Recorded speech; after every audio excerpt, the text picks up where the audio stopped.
तिवारी, एक मैकेनिज्म सरकार का ये भी है कि सब्सिडाइज्ड बिजली मिलेगी, सब्सिडाइज्ड पानी मिलेगा, सिलेंडर मिलेगा उज्ज्वला योजना के तहत, बेरोजगारी भत्ता मिलेगा, ये भी सरकार का मैकेनिज्म है ना, राशन मिलेगा। सर अनम्यूट कीजिए पहले अपने आप को। हाँ, नमस्कार गरिमा जी, आपको, दर्शकों को और को पैनल को। 3 बातें अहम हैं। पहली बात तो ये कि सरकार का मॉडल बिल्कुल स्पष्ट है, जिसे अदम गोंडवी जी लिख कर गए थे, तुम्हारी फाइलों में गांव का मौसम गुलाबी है, मगर ये आंकड़े झूठे हैं, ये दावा किताबी है। उधर चाय वाले के नाम पर ढोल पीटे जा रहे हैं वो, इधर पर्दे के पीछे रईसी है, नवाबी है, लगी है होड़ सी देखो अमीरी और गरीबी में। ये आरएसएस के ढांचे की बुनियादी खराबी है। तुम्हारी मेज चांदी की, तुम्हारे जाम सोने के, यहाँ आम आदमी के घर में आज भी फूटी रकाबी है। अगर हम देश के प्रधानमंत्री जी को देखें और वाकई उनकी तस्वीर देखें तो आप 12,000 करोड़ के जहाज से चलेंगे, 12 करोड़ की गाड़ी से चलेंगे, 8,000 करोड़ के जहाज से चलेंगे, दिन भर में 4-5 बार लाखों के सूट के कपड़े बदलेंगे। आप देश के गरीबों को रिप्रेजेंट कहाँ कर रहे हैं? आपकी पार्टी को पिछले 11 साल में 13,000 करोड़ का चंदा मिला, यह क्या देश के गरीबों ने दिया? आप आंकड़े पढ़ते जाते हैं, कहते हैं कि हमने 52 करोड़ मुद्रा लोन दिए।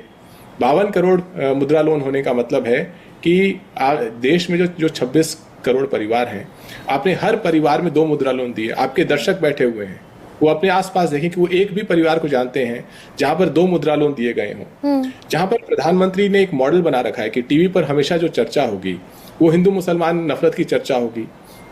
ये जो मॉडल है, इसका क्या मतलब है? इसका मतलब है कि गरीबों को उलझाओ, गरीबों के लिए जिहाद है, और अमीरों के लिए, मुट्ठी भर अमीरों के लिए प्रधानमंत्री जी का आर्थिक प्रसाद है कि वो अमीर। प्रधानमंत्री आवास योजना 4 करोड़ गरीबों को ही तो घर बनाकर दिए गए। ये 52 करोड़ इन्होंने मुद्रा लोन बांटे, ये भी तो गरीबों के लिए दावा कर रहे हैं ना। हाँ। पता कीजिए कि देश में कितने परिवार हैं जिनमें से एक परिवार को 2 मुद्रा लोन बटे हुए हैं। अभी पीआईबी का डेटा है, जो मंथली कंजम्पशन का डेटा है, उसमें बिहार देख लीजिए, उत्तर प्रदेश देख लीजिए, देश के 2 राज्य लगभग बिहार में 12 करोड़ की अगर आबादी है तो उसमें से 11.5 करोड़ लोग तो गरीबी के दलदल में धंसे हुए हैं। उसी तरीके से उत्तर प्रदेश में 25 करोड़ की आबादी है, उसमें से 22 करोड़ लोग गरीबी के दलदल में धंसे हुए हैं। ये 2 राज्य भारतीय जनता पार्टी को अलग अलग समय में सरकार बनाने में 100 एमपीज तक दे चुके हैं।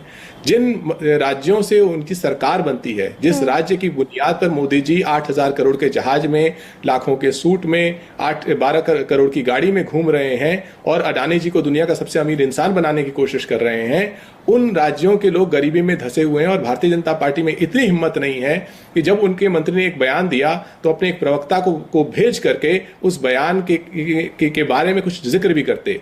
एक डरपोक सरकार जो अमीरों की चाटुकारिता में व्यस्त है, गरीबी को मिटाना चाहती है। कैसे? गरीबों के ऊपर लिपापोती करके। जब G20 का समिट हो रहा था, हमने देखा था कि दिल्ली में किस तरीके से गरीबी को मिटाया गया, जब जगह जगह चादर लगा दी गई। लेकिन मैं घनश्याम तिवारी जो सवाल अनुराग ढाढा से पूछ रही थी, भाई गरीब खत्म हो गए। अगर कांग्रेस ने 1970 के दशक में नारा दिया था गरीबी हटाओ, 2014 तक सरकार रही तकरीबन, मोटा मोटी अगर लगाए, गरीबी नहीं हटी।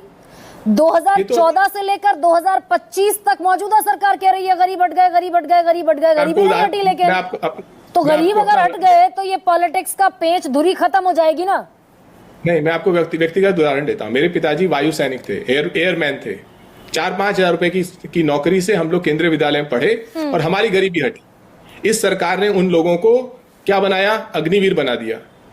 जय शाह अग्निवीर नहीं बने, अडानी जी के बेटे अग्निवीर नहीं बने, ये भारतीय जनता पार्टी के मंत्री लोगों के बेटे अग्निवीर नहीं बने। इन्होंने गरीबों को मिटाने के हर संभव प्रयास किया और गरीबों को उलझा दिया किसमें? हिंदू मुसलमान नफरत में। जैसा मैंने कहा कि गरीबों के लिए जिहाद है और अमीरों के लिए प्रसाद है। इस सरकार का यही मॉडल है। इस मॉडल पे हम कितनी भी बहस कर लें, भारतीय जनता पार्टी छुप छुप कर ये बताती रहेगी कि देखो हम तीसरी अर्थव्यवस्था बन गए। ये नहीं बताएगी ये 13,000 करोड़ जो चंदा जमा हुआ है, ये किन गरीबों ने इनको दिया है। तो भारतीय जनता पार्टी के मॉडल में इस देश का गरीब बर्बाद हो रहा है, मध्यम वर्ग बर्बाद हो रहा है।